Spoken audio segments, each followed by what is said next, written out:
Viewers, welcome to our channel CS Practical with Oshim. এই ভিডিওতে computer organisation and architecture একটা important topic instruction cycle নিয়ে আমরা discuss করব, যেটা তোমাদের যে কোনো এক্সামের জন্যই খুব ইম্পর্টেন্ট। তাই তোমরা ভিডিওটা স্কিপ না করে পুরো লাস্ট অবধি দেখবে, যাতে ইনস্ট্রাকশন সাইকেল সম্পর্কে তোমরা একটা ক্লিয়ার আইডিয়া পেতে পারো। জেনারেলি আমরা এই ভিডিওতে আজকে দেখব what is instruction and how the instruction cycle works. Okay, generally আমরা যখন একটা প্রোগ্রাম লিখি, সেখানে যে সমস্ত ইনস্ট্রাকশনস থাকে সেটা কিছু ফেজেস বা দশার মধ্যে দিয়ে এক্সিকিউট করে। যখন আমরা প্রোগ্রাম লিখি আমরা সবাই জানি যে কিছু 1, 2, 3 এরকম পরপর কিছু ইনস্ট্রাকশনস আমাদের থাকে, রাইট? এবং আমরা যে এই সমস্ত প্রোগ্রাম লিখি according to the von Neumann architecture, এই সমস্ত ইনস্ট্রাকশনস কিন্তু আমাদের মেমোরিতে গিয়ে স্টোর হয়। তাই এই ইনস্ট্রাকশন সাইকেলের ফার্স্ট যে দশা বা ফার্স্ট যে ফেজ আছে সেটা হচ্ছে ফেচ বা ইনস্ট্রাকশন ফেচ। এটার সাহায্যে আমাদের ইনস্ট্রাকশনটা মেমোরি থেকে ফেচ হয়। ওকে, নেক্সট হচ্ছে opcode.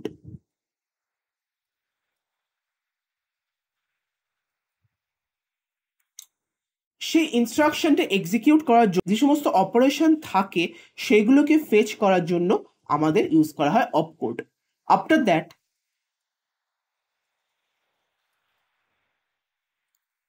read the operand address. Read the operand address and finally execute the instruction.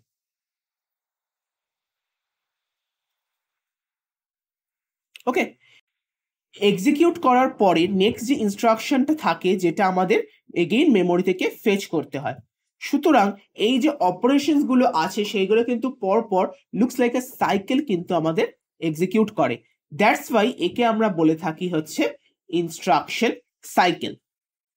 Clear? এরপর আমরা জিনিসটা আরেকটু ক্লিয়ারলি ইনস্ট্রাকশনের আমরা একটা স্কিম্যাটিক ডায়াগ্রাম থেকে দেখে নেব। এবং এই ইনস্ট্রাকশনের স্কিম্যাটিক ডায়াগ্রাম এটা আমরা এর আগের ভিডিওতে ইনস্ট্রাকশন ফরম্যাটে আমরা অলরেডি এক্সপ্লেন করেছি, তো তোমরা সেটা উপরে আই বাটন থেকে ইনস্ট্রাকশন ফরম্যাট জিনিসটা তোমরা দেখে নিতে পারো।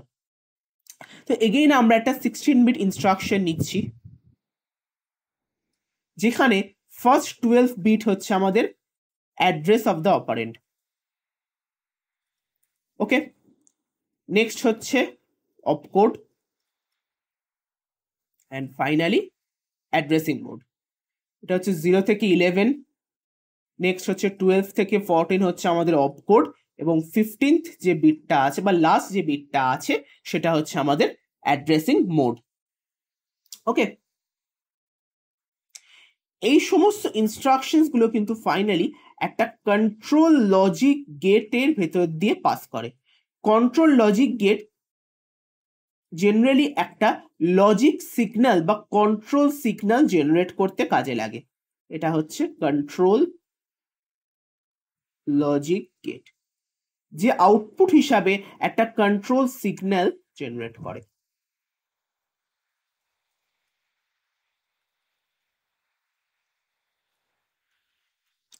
ওকে, তো ফার্স্ট অফ অল আসছে হচ্ছে অ্যাড্রেস।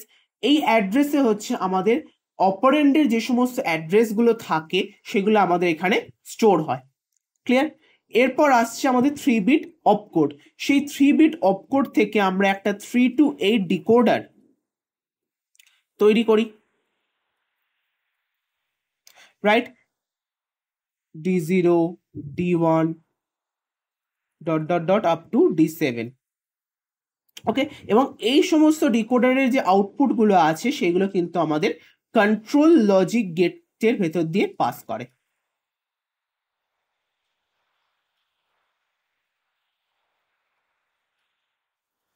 ওকে,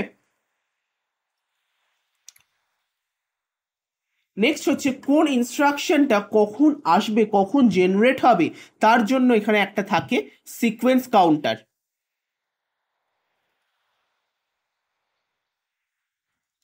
এই সিকোয়েন্স কাউন্টার কিন্তু 4-বিট হয়। সিকোয়েন্স কাউন্টার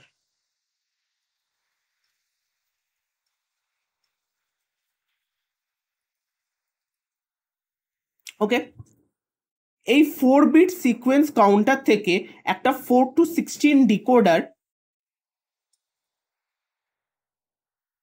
জেনারেট করা হয়।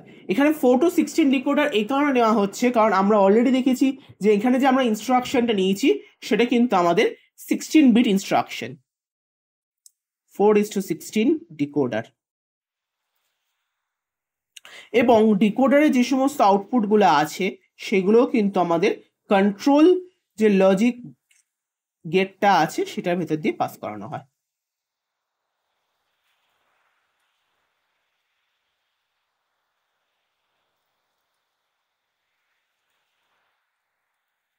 ওকে, ক্লিয়ার? আচ্ছা, লাস্ট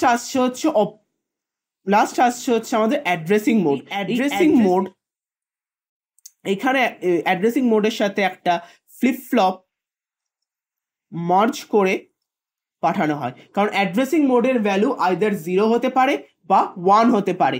যদি অ্যাড্রেসিং মোডের ভ্যালু যদি 0 হয় তাহলে সেখানে আমাদের ডিরেক্ট অপারেশন হচ্ছে, এবং যদি অ্যাড্রেসিং মোডের ভ্যালু 1 হয় তাহলে সেখানে আমাদের ইনডিরেক্ট অপারেশন হচ্ছে।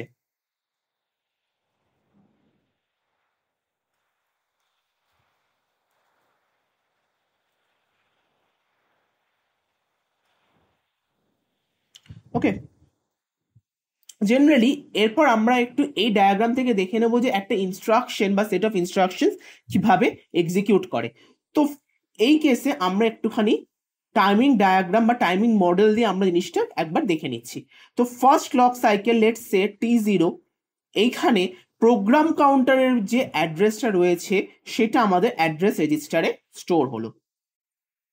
আর আমরা অলরেডি জানি যে program counter can hold the address of the next instruction to be executed.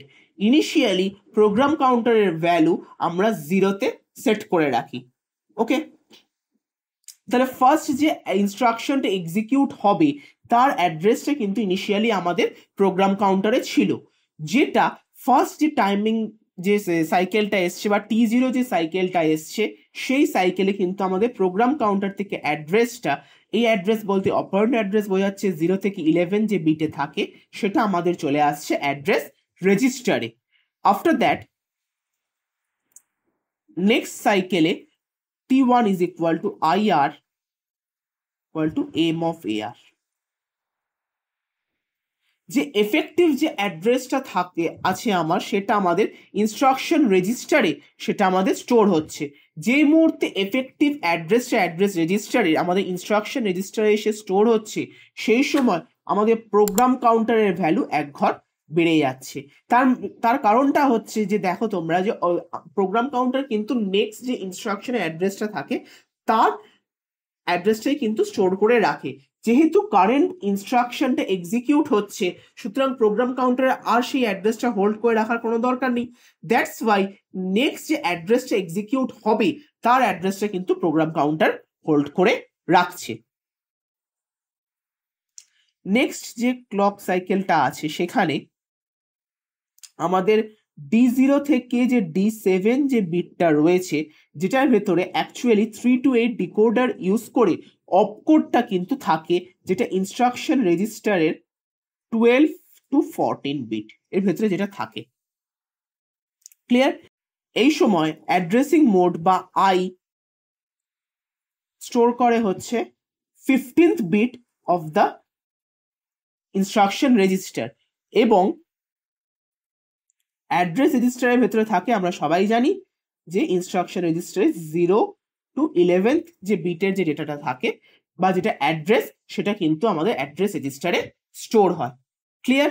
তো এটাই ছিল হচ্ছে অ্যাকচুয়ালি আমাদের ইনস্ট্রাকশন সাইকেল। জিনিসটা আরেকটু ক্লিয়ার ভাবে এক্সপ্লেন করার জন্য যে কিভাবে জিনিসটা কাজ করছে সেটা আমরা একটা ব্লক ডায়াগ্রাম ইনস্ট্রাকশন সাইকেলের সাহায্যে আমরা দেখে নেব এবারে।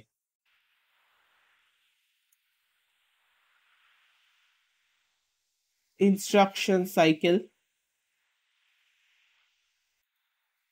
স্টার্ট। এই সময় আমরা এর আগেই আমরা দেখে নিয়েছিলাম ব্লক ডায়াগ্রামে যে সিকোয়েন্স কাউন্টার বা এসসির ভ্যালুটা কিন্তু আমাদের ইনিশিয়ালি 0-তে সেট থাকে। নেক্সট প্রোগ্রাম কাউন্টারে যে অ্যাড্রেসটা ছিল সেটা আমাদের অ্যাড্রেস রেজিস্টারে স্টোর হলো। AR is equal to PC। এরপর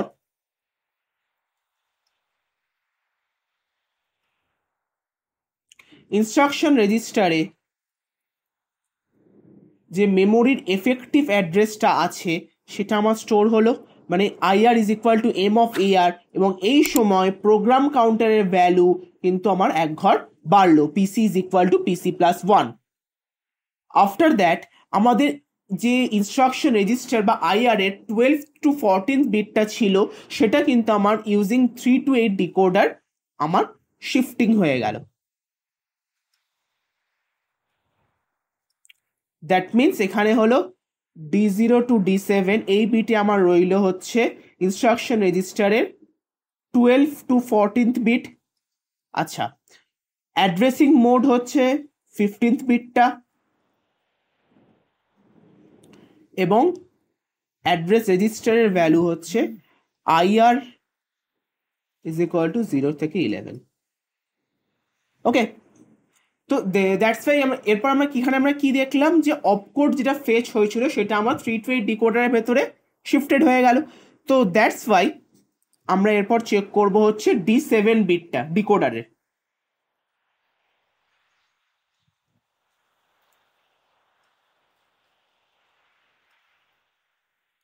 D7 যদি এখন D7 বিটের ভ্যালু যদি 1 হয়, দ্যাট মিনস এখানে আমাদের register or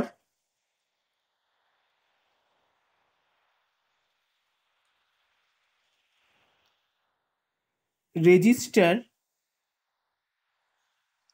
or IO operation হয়েছে। এখন আমরা চেক করব যে অ্যাড্রেসিং মোডের ভ্যালু।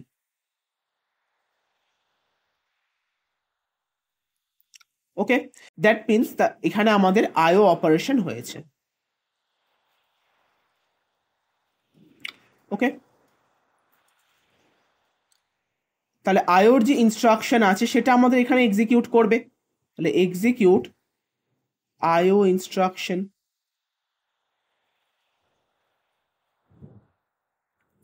যদি আমাদের D7 বিটের ভ্যালু 1 এবং অ্যাড্রেসিং মোডের ভ্যালু যদি আমাদের 0 হয়, দ্যাট মিনস এখানে আমাদের রেজিস্টার অপারেশন হয়েছে।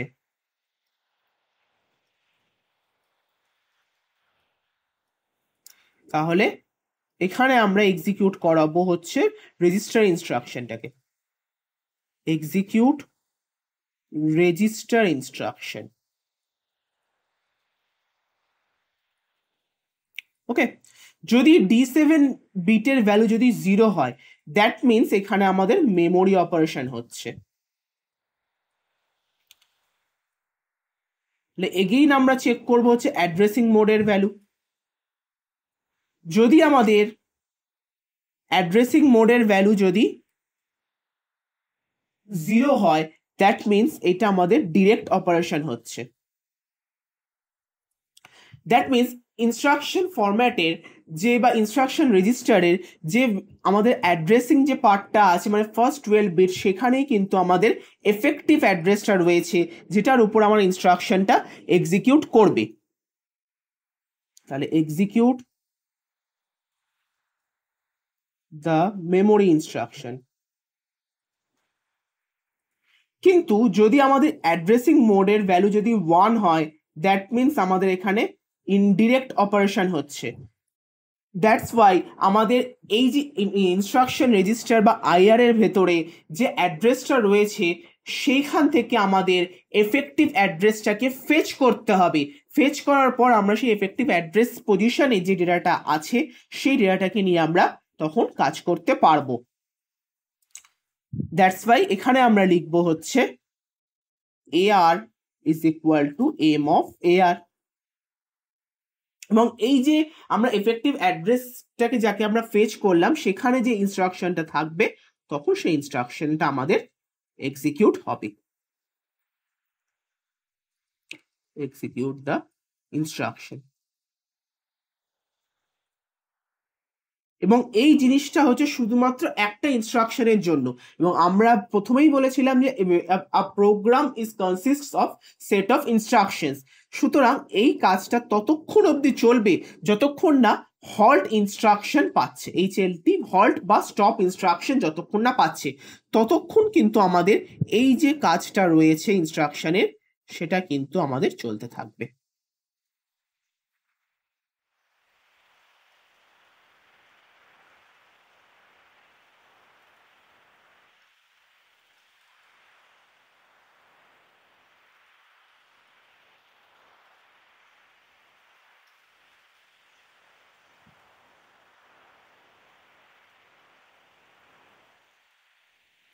ওকে, এটা ছিল হচ্ছে আমাদের ইনস্ট্রাকশন সাইকেল। আমাদের এই যে পার্টটা রয়েছে, একদম ফার্স্ট যে পার্টটা রয়েছে, এই পার্টটাই হচ্ছে আমাদের ইনস্ট্রাকশন ফেচ পার্ট। ওকে, এই পার্টটা হচ্ছে আমাদের read the operand address part. এটা হচ্ছে read the operand address. And finally এই লাস্ট যে পার্টটা আছে এটা হচ্ছে আমাদের এক্সিকিউট। আর মাঝের এই যে এক্স্যাক্টলি যে এই পার্টটা রয়েছে, এই পার্টটা হচ্ছে আমাদের অপকোড পার্ট। দেখো, এই জন্য ভিডিওর শুরুতেই আমরা বলেছিলাম যে একটা ইনস্ট্রাকশন আমাদের যখন এক্সিকিউট হয় এই ওয়েতে চলে, ইনস্ট্রাকশন ফেচ, নেক্সট হচ্ছে অপকোড, তারপর read the operand address and execute. এবং এই যে ফেজেস গুলো থাকে এবং এই যে একটা ইনস্ট্রাকশন এই ফেজ গুলো ফলো করেই বা এই ওয়েতেই কিন্তু এক্সিকিউট করে। তো এটাই ছিল হচ্ছে ইনস্ট্রাকশন সাইকেল। তো ভিডিওটি ভালো লাগলে ভিডিওটি অবশ্যই লাইক করো এবং বন্ধুদের সাথে শেয়ার করো। কোনো জিনিস রিলেটেড বা কোনো পয়েন্ট রিলেটেড যদি কোনো ডাউট থাকে সেটা তোমরা অবশ্যই আমাদের কমেন্ট সেকশনে কমেন্ট করে জানাতে পারো। Thank you.